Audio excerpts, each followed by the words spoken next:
So you heard about intermittent fasting and some of the benefits it can have to improve your health.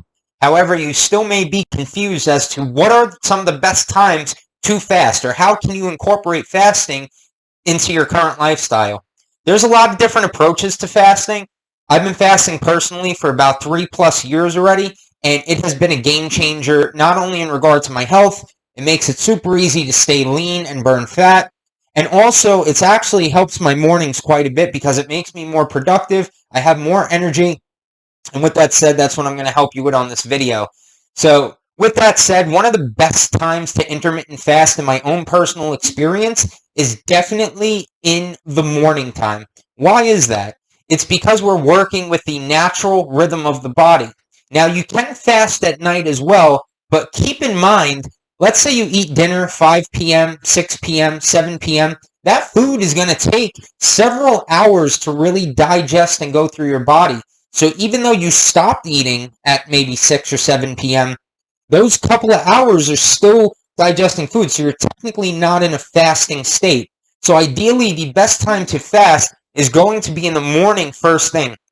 It's going to make the day easier, and also you can use things like caffeine, and you can keep yourself really hydrated, and that's going to help on your fasting journey.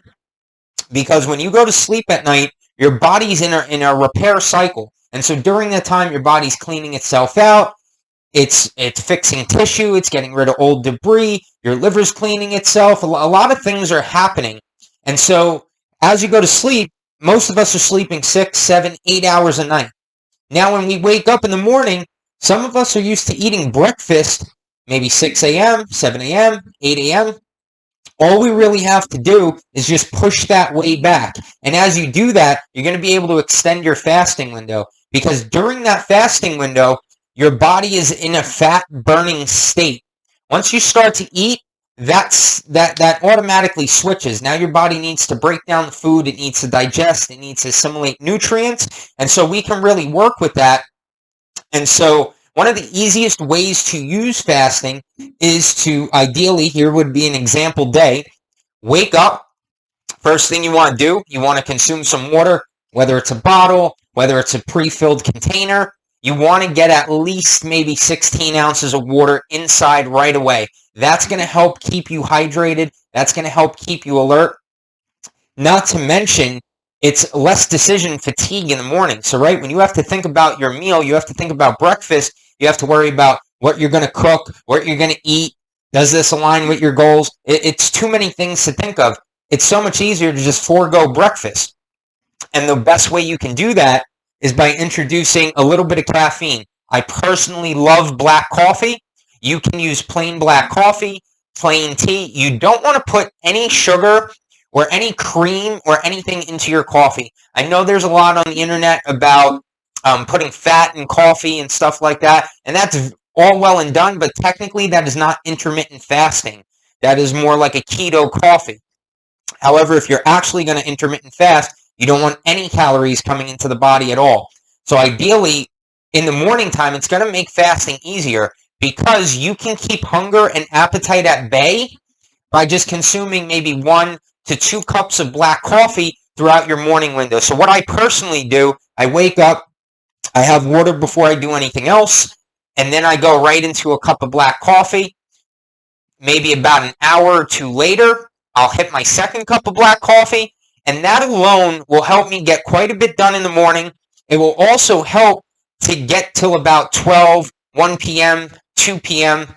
Today, as I'm making this video, it's about 3 p.m. I still have not eaten anything. So over time, it will become a lot easier for you. You'll be able to stay on track. And the beauty of this is you can take it wherever you go. So if you're traveling, if you're going to work, if you're on the go, it's going to be really important. Not to mention, it really works with the natural rhythm of the body because our ancestors used to do this, especially as men, right? Men are the hunters in the tribe. So we would not sit there and have a feast and then go out to hunt because there was no food. So we are well primed for thousands of years to wake up, go out on an empty stomach, go hunt, have a lot of physical activity, and then be able to come back and feast. And you will find, if you have not tried this before, maybe try it out and see how this actually affects your body. Now, fasting is not for everyone. So with that said, I want to have a quick disclaimer. If you have blood sugar imbalances or you have blood sugar issues, you're going to want to try to remedy that first, because you can have blood sugar ups and downs when you're first getting into fasting. So it's going to take some time for the body to get used to that. Also, if you're used to eating breakfast really early in the morning or used to starting your day with breakfast, hunger may be an actual issue, and that may hold you back on your fasting journey. However, what I would say is maybe you start, if you have breakfast 7 or 8 a.m., just try to push it back by an hour or so, and then eventually push it back another hour. Eventually, you want to get to about 12 o'clock, 1 p.m. in the afternoon. That seems to be a pretty good point. And over time, just experiment with it. And what I would say is you don't have to do it every single day, but maybe try it a couple of days this week and see how it goes. With that said, that's what I have for you on this video. Below this video, there are some resources and some things to check out. You could also, if you want to have a one-on-one chat with me, the link for my calendar is below as well. And if you have any questions, I'd love to know sort of what you want to say in the comments below. Do you currently fast? What are some of your fasting tips and tricks? How long have you been doing it? Do you find benefit from it? Let me know below, and I'll see you on the very next video.